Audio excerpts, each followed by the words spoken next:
Gameplay difficulty, something that you've really seen factor into the long-term legacy of a lot of these franchises, whether it's easy, hard, soft, floppy.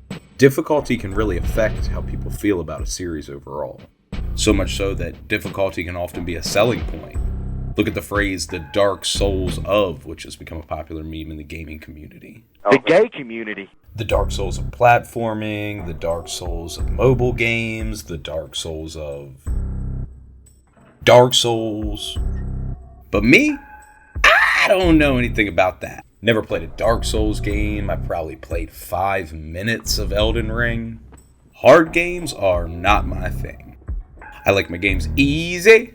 Make the gameplay real greasy, baby. But then why in the Muducken do I like this?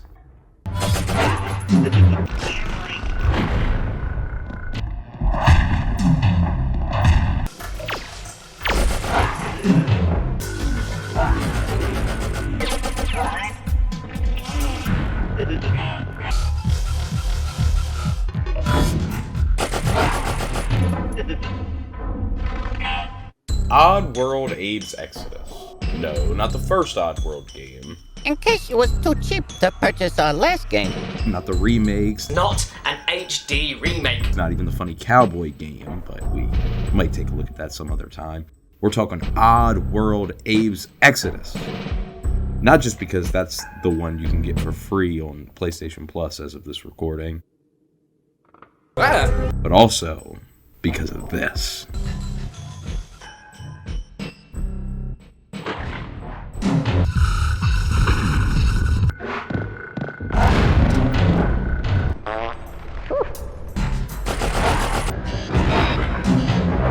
I need another puff of the sunshine now, baby. What the hell is this game? It's too hard. It's way, way, way too hard. You're supposed to hit the exact button at the exact right time. It's completely ridiculous. There's no room for error. How is that even fun? It's not. It's not fun. It's bad. It's bad design. Or maybe I just suck. Maybe I'm bad. Maybe I should just... Man, he is pissed. Or maybe, just maybe, that's the point. Oddworld Abe's Exoddus continues the story of this big, clumsy idiot named Abe, who in the last game freed all his boys from getting enslaved and eaten by those big, bald, nasty capitalists. Abraham has to pretty much do the same thing again, but this time it's his racist ancestors, having their bones cooked up into a tasty treat to make you fart. A classic romp tale as old as time, but that's the thing. Abe's Exoddus is a sequel, and despite giving you a pretty thorough tutorial and instructions cleverly positioned within the world's lore, even through the end of the game, it expects you to be familiar with Abe's previous exploits, berating you if you don't buy the first one. In case it was too cheap to purchase. Yes, I know, I heard you the first time. But that little bit of sass, that snarky attitude is exactly why I fell in love with Oddworld from the time I was a little tiny baby, way before I could even possibly get far in this game. Thank God for level codes. The world building, combined with the atmosphere and the attitude, and especially the script. We'll have that traitor Abe in no time. Or my name ain't, That's terrific, sir. Terrific. I knew that. These elements come together in a way where you don't just tolerate the difficulty of Abe's Exoddus, you appreciate it. Appreciate it? Not me. I'm not one of those sickos that actually likes watching Abe die over and over again. I mean, how am I supposed to appreciate this? Or this? You're telling me people like this? Alright, we don't need another funny death montage. We've already done 2. The audience gets it. Hi everyone, Bird here, from Birds on Film. Not only am I a bird on film, but I'm also a bird on gaming. That's right, I am a supreme gamer. Consistent S ranks on Crazy Taxi. Master of the Worms Ninja Rope. And of course, I've beaten Dr. Mario multiple times. So what brings me to the world that's odd, with this nasty little man? Muducken? Whatever. Abe. It doesn't have the adorable characters of my typical puzzle game favorites, like Mr. Driller. But I'd be lying if I said there wasn't something oddly charming about Abe's design and the whole world around him. His gangly build and goofy run perfectly reflect what it's like to control clumsy, bumbly Abe, while the untamed wild look of species like the Paramites and the mechanical build of the super aggressive Sligs. They reflect their connections to nature and industry, respectively. Industry and how it affects nature is, of course, a huge element of the Abe's Exoddus story and the story of the Oddworld series overall, with that industry being headed up by the fantastically, but also nastily designed Gluckins. Speaking of which, though, for being the big bads of the game, these Gluckin guys get freaked out and start showing weakness pretty quickly once Abe hops onto the second disc and closer to his final goal. It ain't my fault. It's that Abe guy. First rupture thumbs, now necromines. There ain't no bones anywhere. No bones, no brew. I am totally screwed. My career is over. You'd think they'd have a little more backbone, seem just a little more threatening if they were going to be the main antagonist of this sucker. But another bit of clever character design by the big brain SOBs at Oddworld inhabitants. You know how you go into work and there's that one guy in management who's always on your case and he's pushing you and he's bossing you around, he's making you feel worthless, but you know, if you just got your hands on him, you'd absolutely dog walk him. You just...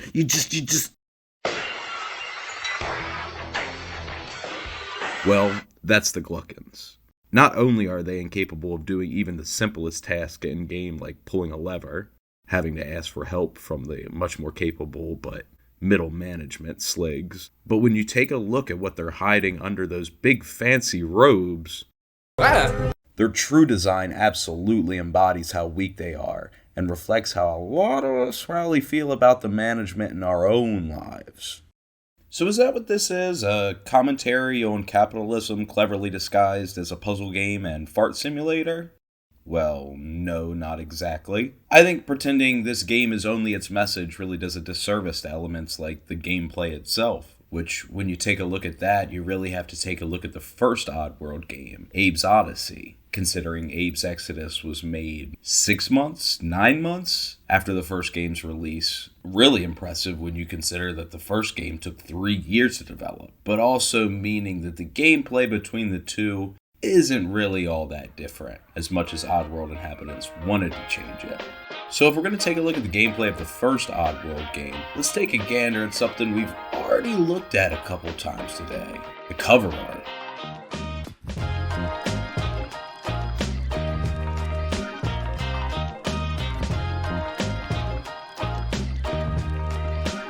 Je m'appelle Abe.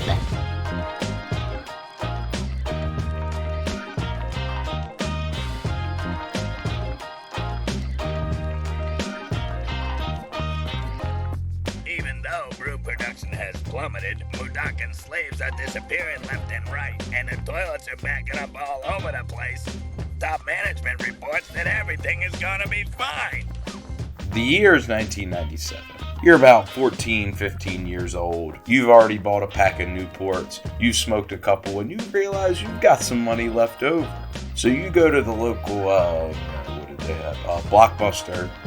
You go to the Blockbuster, and you start looking at video games to rent. And you're looking around, and you come across this.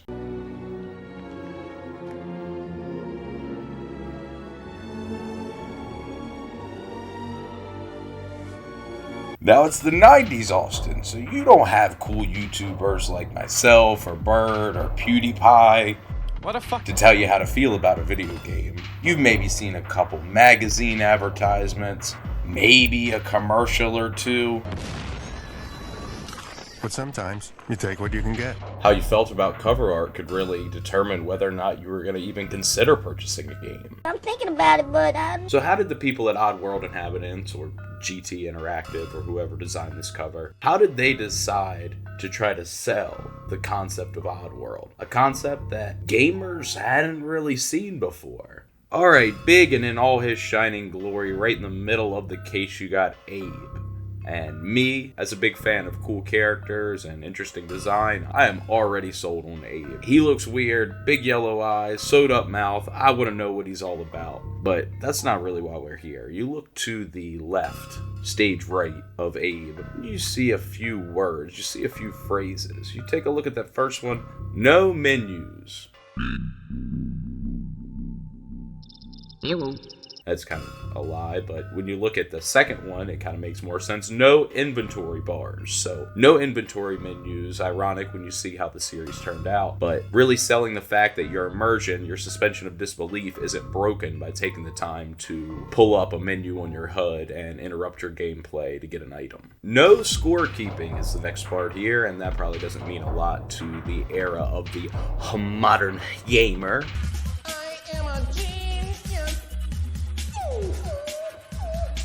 But scorekeeping, of course, a huge part of arcade gaming. And in the era of the PS1, the early 90s, it was still kind of important to distinguish yourself, to show and tell audiences that you were going to provide a more robust gameplay experience than the average pick-up-and-play arcade game. And now this last part, just infinite lives, victims to rescue, and inexplicably challenging gameplay. The same thing we've been saying from the jump. Oddworld is difficult. But guess what? Escaping capitalism isn't easy. That's why I'm on YouTube. It's gonna be huge. And you're not just selling the difficulty there. That infinite lives is a key part. Think about how cool that would have been in the era of Crash Bandicoot and Super Mario. Koopas! Long before the concept of lives was essentially phased out. Instead, replacing it were these little guys that Abe could walk up to and stick his hand inside of. What? Checkpoints. In the second game, that concept was improved, in my opinion perfected, with quick saving. This game's true saving grace. Now here's something we hope you'll really like.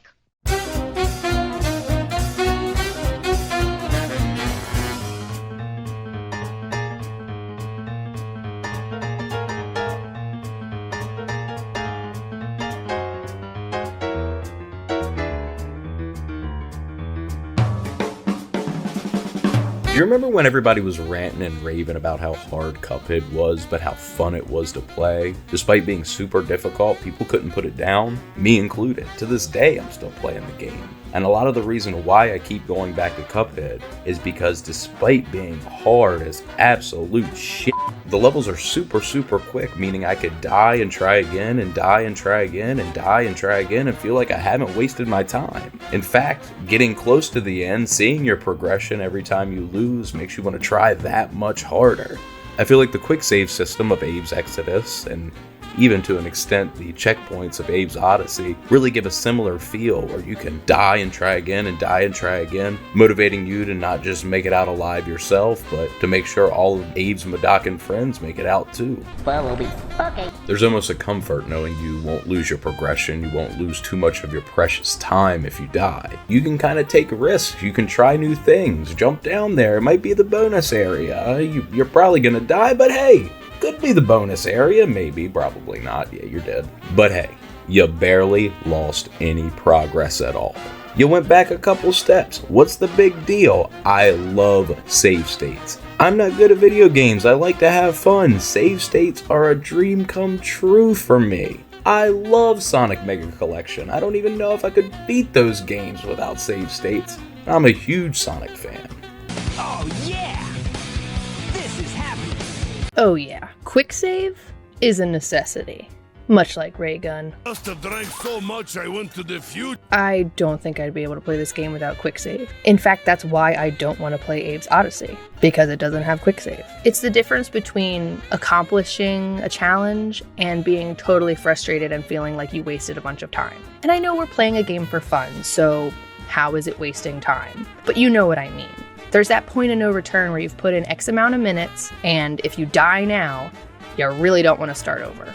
I mean, I definitely did try things over and over and over again, like 50 times, but I didn't have to do the entire route 50 times. I think if I had to go back to the beginning of each route, it wouldn't have been fun. But that's another feature that I really liked. You can start a route over. So if you get locked into a death cycle because of quick save, you can restart the route without having to go all the way back to the memory card save.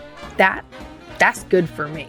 Bacon is good for me. Another difference between this game and the first is that you don't just control Abe and the Sligs. He can also possess the Paramites, the Scrabs, and the Gluckins. The Glucons. And each of these creatures controls differently. The Gluckins have that weird wiggly long jump, but can't do anything else. The Sligs can't jump, but they can pull levers for the Gluckins. They can shoot for the Gluckins. Oh, gotcha. Oh, there it is. Orders is orders. Possessing the Gluckins allows you to also control the Sligs, which means you have all the tools to solve the tasks. It's teamwork, but through coercion. And the farther you get in the game, the more you need the Gluckins' voice commands. Do it. There is that crazy part where the pig dogs are coming after you and you need to be a Gluckin controlling a Slig to shoot them. And the whole time you have to just keep smashing the button to make the Gluckin say, "Kill him! Kill him! Kill him!" And so you have the noises of the dog pigs, and then you have the noises of the Slig shooting, and then you have the noise of the Gluckin screaming, "Kill him!" over and over and over, just like mashed together. That was an insane sensory experience. And the sound design of their movements also contributes to their characterization. The Sligs are mechanical, and when they move, it's like ka-junk, ka-junk, ka-junk. So when the Gluckins are waddling around, this kind of goofy noise plays. It's like goofy, silly music because they're pathetic and can't do anything except waddle and do a wiggly long jump. Honestly, reminiscent of Sly Cooper is kind of cute. And oh my god, wait, no, stop, listen to me. The funniest sound in the whole game. Abe can possess a fart, and it goes... Sound design, of course, extends past each individual character and also affects the music and the levels that surround them. And I'm not just talking about directly, like the noises of the squeaking, rumbling minecarts and the Necrum Burial Ground song.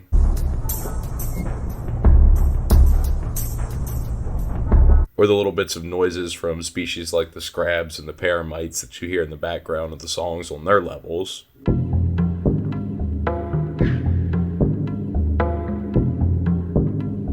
But I also mean elements that are built directly into the song, down to the instrumentation, like the song from Boneworks sounding like clanging equipment. Or the song from Soulstorm Brewery sounding like drops of a liquid hitting the ground.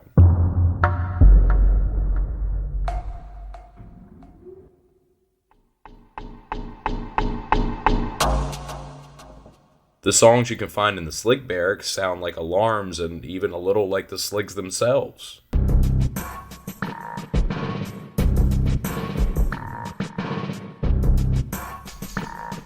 Not only does each species get songs in their levels that uniquely reflect how they act and the atmosphere around them, but they also have unique alert songs, from the Fleeches to the Paramites and of course the Scrabs.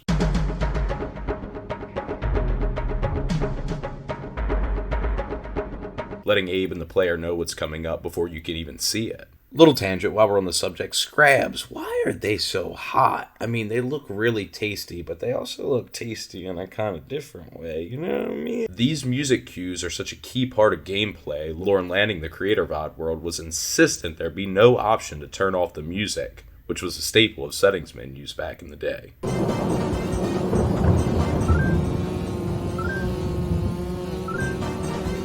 Heck, bonus areas are even distinguished by a catchy little ditty that feels more and more rewarding each time you hear it. But there's also those calm moments where the music dies down a little bit. Just the sounds of Abe and his environment really adds to that ominous feeling of needing to escape. The music does so much to establish the atmosphere of Abe's Exoddus, but we have to mention the aesthetics of those levels as well. I keep using levels, but that's not really the word, I guess, considering how the story of Abe's Exoddus flows. Maybe settings, environments, whatever you want to call them, they are absolutely beautiful. Lanning, with experience as a realistic landscape artist, utilized the processing power of the PlayStation, something typically used to render polygons in a 3D space, and used it to craft the most gorgeous 2D landscapes he could, while still taking advantage of that third dimension to do things like transition flawlessly between gameplay and cutscene, and even to cover up loading times. That seamless transition between cutscene and gameplay is still such a hook when playing this game, dropping you directly into Abe's story and immediately strengthening that suspension of disbelief, putting you right there with old Stitch Lips while he's trying to save the Medokins. Tiny Abe here is another clever use of quote-unquote 3D, really just being a smaller render of the Medokin instead of the game putting him in the background like it seems. An interesting little cheat by the developers for sure, but not quite as interesting to me as the transitions we mentioned. Those seamless transitions are impressive in 2023. I can't imagine how cool I thought they were as a kid. Actually, I probably didn't think anything of them as a kid. I was kind of stupid, didn't really take notice of stuff like that. I just like the funny noises they all made. Yeah, I was definitely into that. That's neat. But it's really cool how Lorne Lanning used stuff like that to solve problems. He was presented with the issue of loading screens. He didn't want loading screens, so he killed two birds with one stone and also broke into that third dimension while covering up the issue of loading times. Another great example of that is during development, some of the people Lanning worked with thought Abe was too weak, that he needed to be on a more even playing field with his opponents, that he needed a weapon. So that's how Lorne came up with the concept of possession, one of the most cool and iconic mechanics in Oddworld history. Abe can possess a slig and use their automatic shotgun thing? To kill whoever he wants and then explode the slig and go back to Abe in his underdog status without feeling like they've really lost out on anything. Of course they don't have the gun anymore. That was the slig's gun, not Abe's gun. They're playing as Abe, but they still get to have fun and they still get to shoot without compromising what Oddworld and Abe's journey is all about. You have to create difficult problems, and if you can find the solutions to them, other people will just think they're brilliant. Problem solving, that's what Oddworld is. It's problem solving. You're presented with a frame, there's a problem in that frame, and you have to solve it. You have to get Abe through that problem.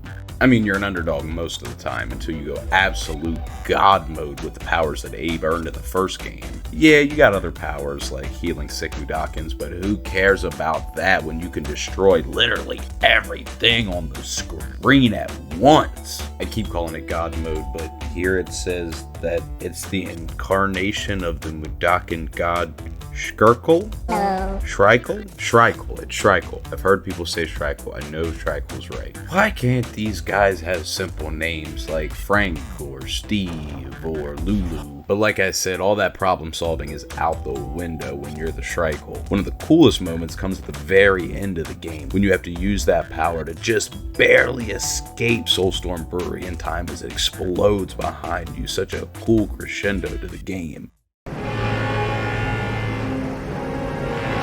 It's not fair! We had twice the... Hi, it's Killian. Hopping in here, little Joel style, deep in the editing process. I want to talk about this little clip right here. It's crazy because this is also used in the commercial. It's the opening frame of the commercial, but instead of presenting it as this big triumphant ending where Abe blows up Soulstorm Brewery and burns up the brewmaster in the process, there's like this demonic voice behind it. It's scary. I mean, both situations are scary, but one's really, really good and one is like presented as really, really evil, and they're giving you like what you're fighting for immediately in the first frame of the commercial. So just an interesting thing. I know I ruined this clip, but if you want to watch it for real, beat the game yourself.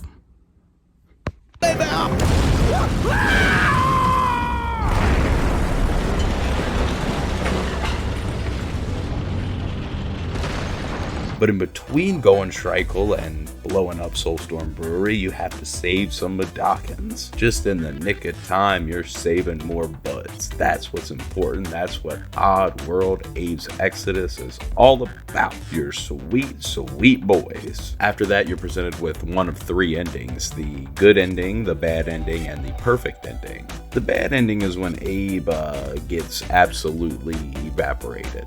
I don't have footage of that, you see, because we got the good ending, because we're nice with it, where Abe frees his boys and they start a rehab center for those who got addicted to the nasty fart juice. And you can get tea there too, and this is the debut of Alf, who will become a much more important character in later installments of the series. The perfect ending, which we didn't get either, features some cool concept art and also some little hints about the upcoming game, which actually didn't turn out to be completely true.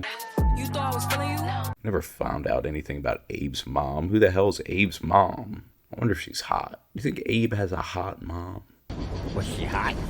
Abe's mom has got it going. There's actually a secret hidden fourth ending as well that a lot of people don't know about, where instead of using Mudokon bones to make Soulstorm Brew, or tears via the tear extractor as revealed later in the game, the Gluckons actually start using Mudokon cum. Alright, I'm just getting silly. I'm having a silly time. I'm having a silly time about the silly game.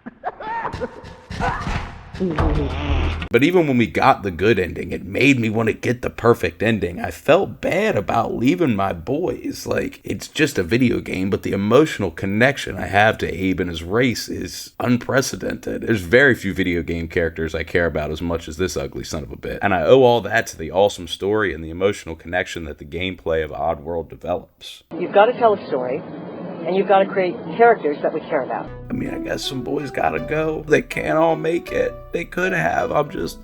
I'm not nice enough with it. I don't know where all the bonus areas are.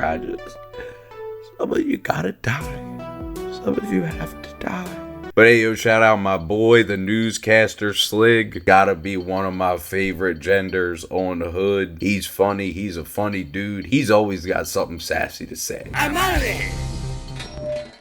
He's always memeing it up. It's funny, not only is there my boy the newscaster Slig, there's also this Mudokon newscaster that a lot of people don't know about. This is the reported site where Abe, Gluckon enemy number 1, claimed that the Gluckon-run corporation Soulstorm Brewery is using some highly controversial ingredients in their massively successful line of Soulstorm Brew entertainment beverages. This story first began when we started receiving these tapes. Now remember, you saw it here first. You see, Oddworld inhabitants loved Abe's Exoddus so much that they actually compiled all the cutscenes together, adding some snippets of this Mudokon reporter to kind of cover up the lack of gameplay, and submitted that for Best Animated Short in the Oscars that year. They didn't get nominated, but it's still pretty cool considering the crew's movie background. I keep calling it a sequel too, but Abe's Exoddus wasn't even really a sequel. Oddworld was originally pitched as a 5-part series, each one drastically different from the last. I mentioned a little bit earlier, but Oddworld's Abe's Exoddus is more of an expansion pack, more of a giant DLC for Abe's Oddysee. I mean, you heard how long they had to develop it. Lauren couldn't create the true sequel he wanted in the time that the studio gave him, but the game he did make was absolutely stellar and so much fun to play. One of the most fun parts about the game, though, is controlling this funny little minecar thing. Another option you don't have in the first game, even though you lost ELUM, Abe's trusty steed, and mule backwards. You also lost more pesky animals, like the bees and the bats. Kinda makes losing ELUM worth it, honestly, and the fact that you have the minecart, you don't really need ELUM. In fact, if Elon Musk came up to me, I'd run him over in the minecart. I'd zoom right past him, I'd kill. So another fun, interesting part about the game that's different from Abe's Oddysee is you're not just saving the same standard Mudokon again and again. Only with a slightly different voice pitch. These Mudokons have different moods, meaning you have to do different things before you can interact with them, before you can communicate with them. There's mad Mudokons, silly Mudokons, sad Mudokons, gay Mudokons, each of those different with what you have to do in order to save them. The angry Mudokons, for example, you have to apologize to. Same with the sad Mudokons. The silly Mudokons, you gotta give the smack. And there's also blind Mudokons that you have to be careful not to lead off an edge because they're blind, they can't see. Blind ones that couldn't see.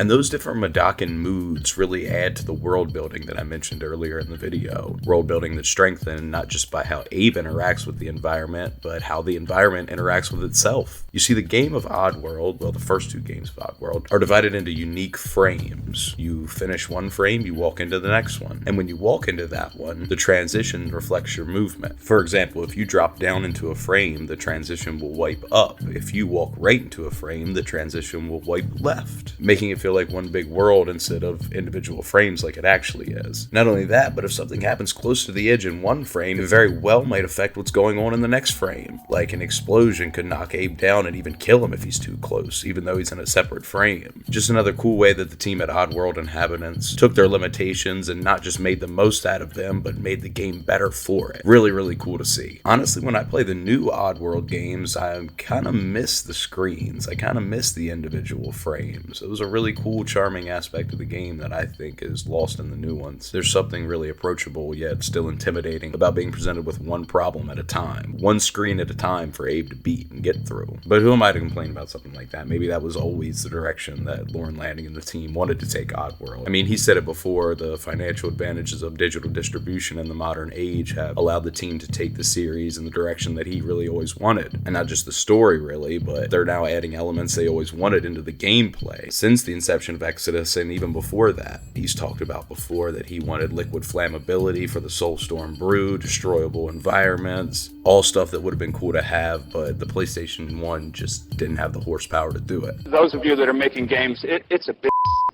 And when you're making games that you really care about, I think it's even harder. So maybe frames were never even part of the equation. But despite the modern gameplay changes, the heart and soul of the Oddworld series has really always remained the same, with Lanning always wearing it on his sleeve from day one. So what was it? What is the heart and soul of the Oddworld series? What motivated this genius to create this art that I still love and I assume you still love to this day? This is the reference library, which is, all these books are sort of tailored to the Oddworld property. You'll find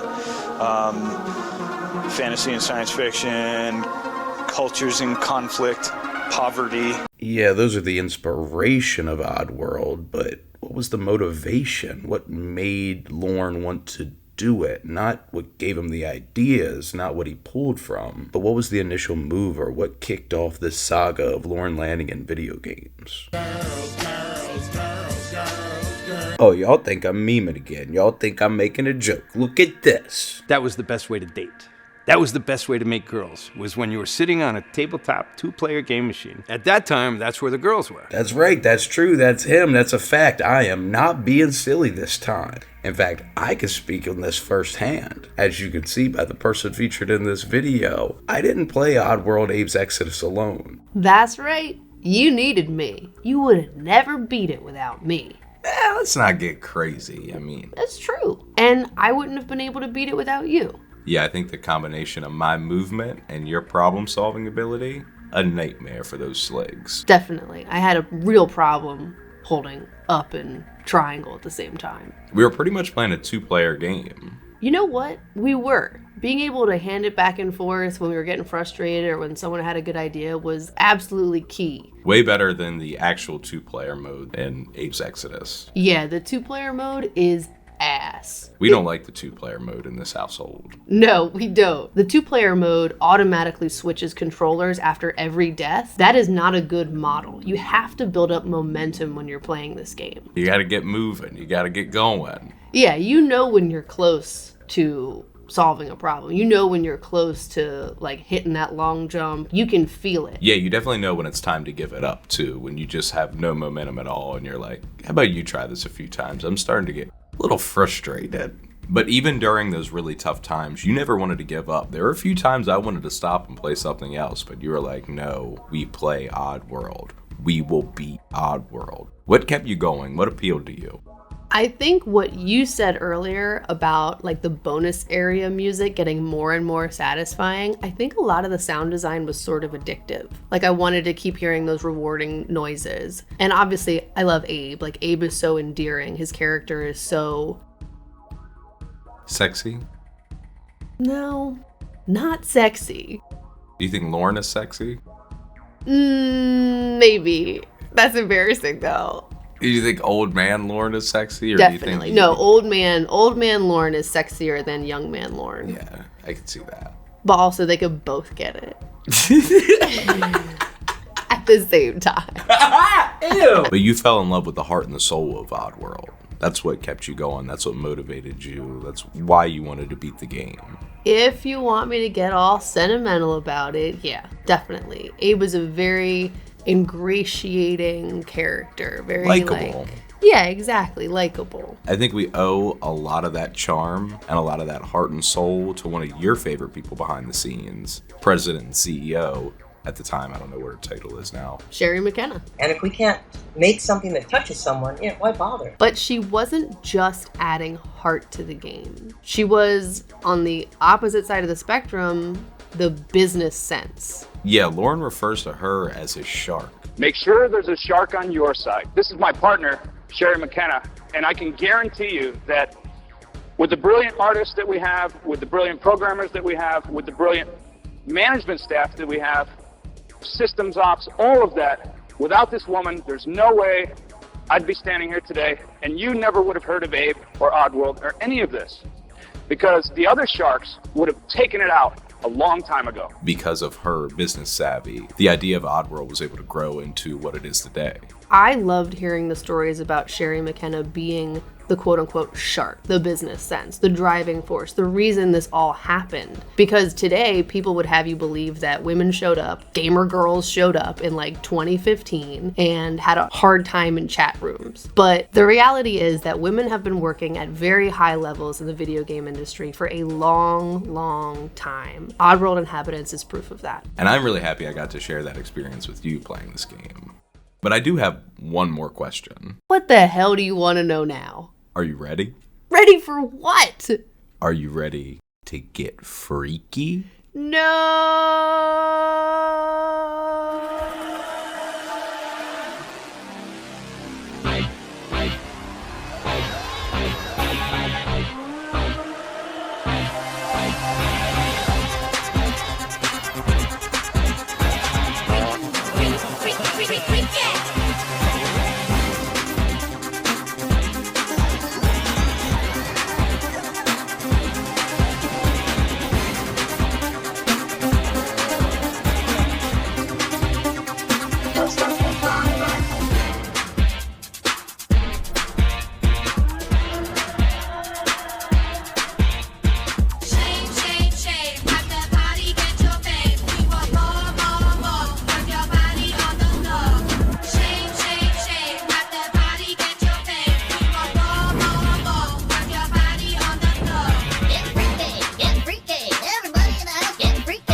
Come within the time is right. Get freaky, get freaky. Everybody in the house get freaky. Get freaky, get freaky. Everybody in the house get freaky. Get freaky, everybody in the house get freaky. Get freaky, get freaky. Everybody in the house get freaky. Everybody in the house get Everybody in the house get freaky. Everybody in the house get Everybody in the house get free.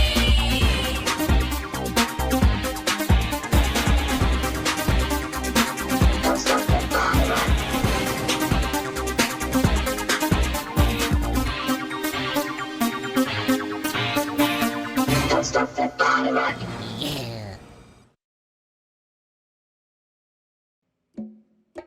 All right, everyone, that's about it for what I have to say about Oddworld Abe's Exoddus. Thank you so much to Bird from Birds on Film. The link to Birds on Film will be in the description. Thank you so much to Void Menace for providing some of the music. The link to her Spotify, that will be in the description as well. And thank you to you for watching this video. It's the first one I've done like this, so hopefully they get better from here. The next one, it's not going to be about Oddworld. It's actually going to be about Muppets.